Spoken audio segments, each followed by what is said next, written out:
Good morning વિદ્યાર્થી મિત્રો, કેમ છો? મજામાં ને? હવે આપણે આગળનું જોઈ ગયા હતા આગળના વિડીયામાં.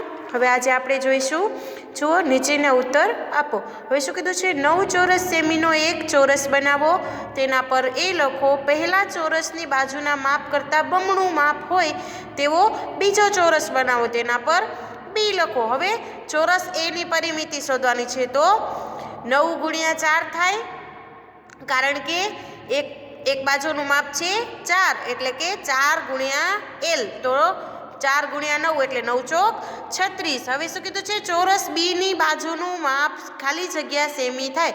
તો જો હવે 9 સેમીનું કીધું છે, એનાથી બમણું કરવાનું છે, એટલે 9 નું બમણું એટલે 9 દુ 18, એટલે એનું બાજુનું માપ કેટલું થાય?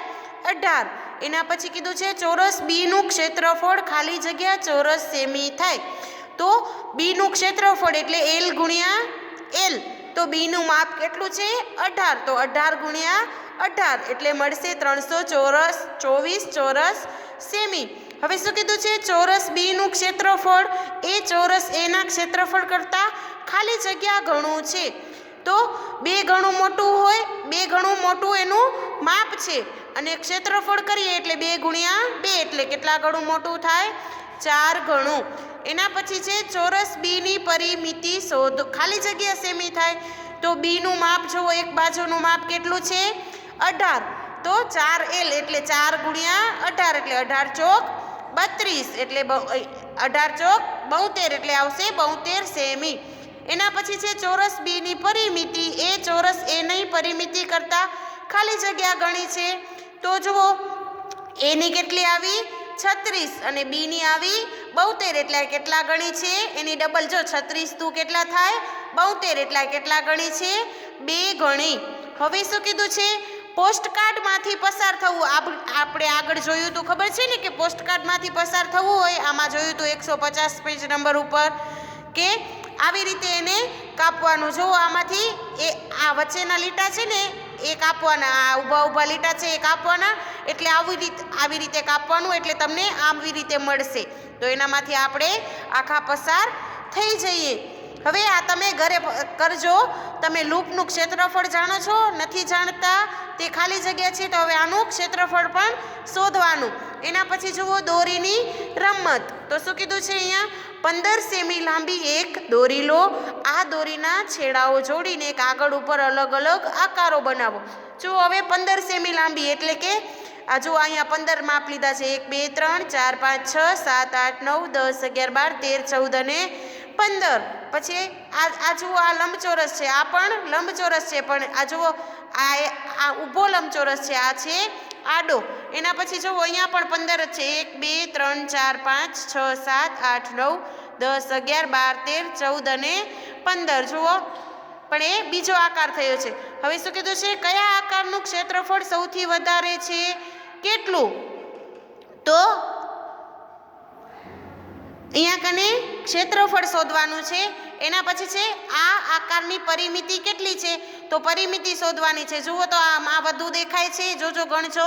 1 2 3 4 5 6 7 8 9 10 11 12 13 14 15 16 17, કેટલી થઈ? 17 થઈ.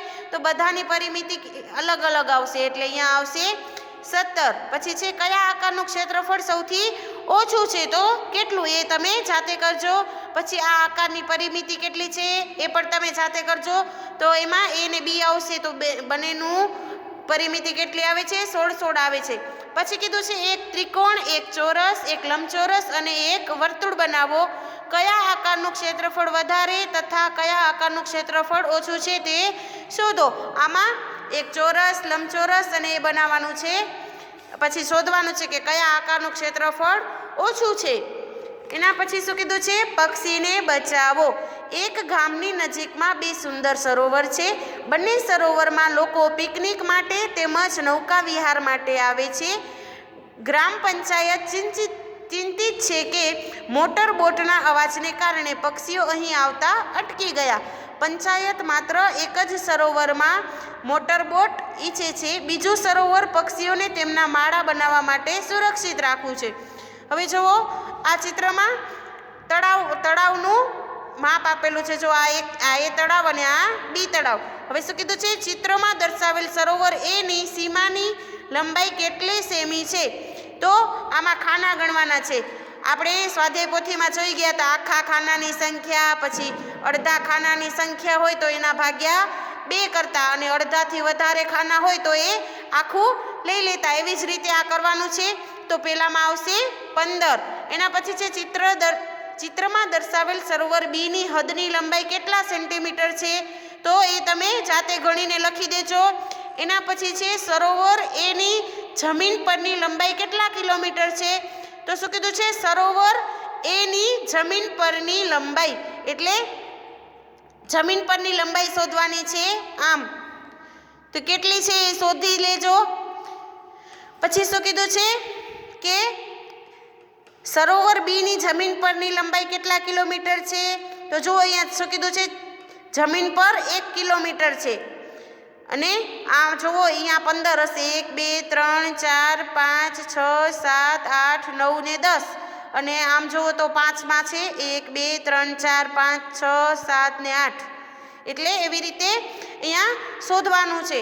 એ તમે જાતે કરી લેજો. પછી છે જે સરોવરની હદ વધારે હશે તે વધુ પક્ષીઓને તેમના ઈંડા મૂકવા માટે મદદ કરશે. આથી કયા સરોવરને પક્ષીઓ માટે સુરક્ષિત રાખીશું, કયા સરોવરનો મોટર બોટ માટે ઉપયોગ કરીશું, એ તમને જાતે લખવાનું છે. બધું શોધીને પછી જાતે કરવાનું છે. એના પછી છે ચિત્રમાં દર્શાવેલ સરોવર બીનું ક્ષેત્રફળ ખાલી જગ્યા સેમીમાં શોધો. તેનું જમીન પરનું ક્ષેત્રફળ કેટલા ચોરસ કિલોમીટર થશે?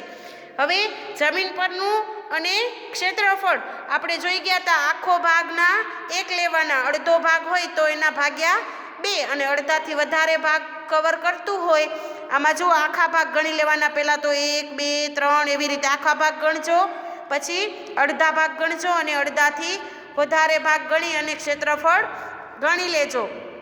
એના પછી છે રાજાની વાર્તા. હવે જોજો અહીંયા. એક રાજા તેના સુથારો, ચેગુ અને અનારની ખૂબ જ ખુશ હતો. તેઓ રાજા માટે એક ખૂબ જ મોટો અને સુંદર પલંગ બનાવ્યો હતો. આથી રાજા ચેગુને થોડીક જમીન અને અનારને થોડુંક સોનું ભેટ તરીકે આપવા ઈચ્છતા હતા.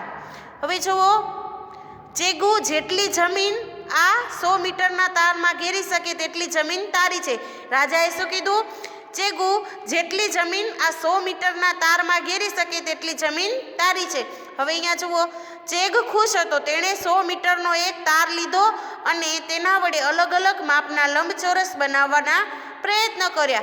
તેણે 10 × 40 મીટરના માપનો લંબચોરસ બનાવ્યો. એટલે એનું ક્ષેત્રફળ કેટલું થાય?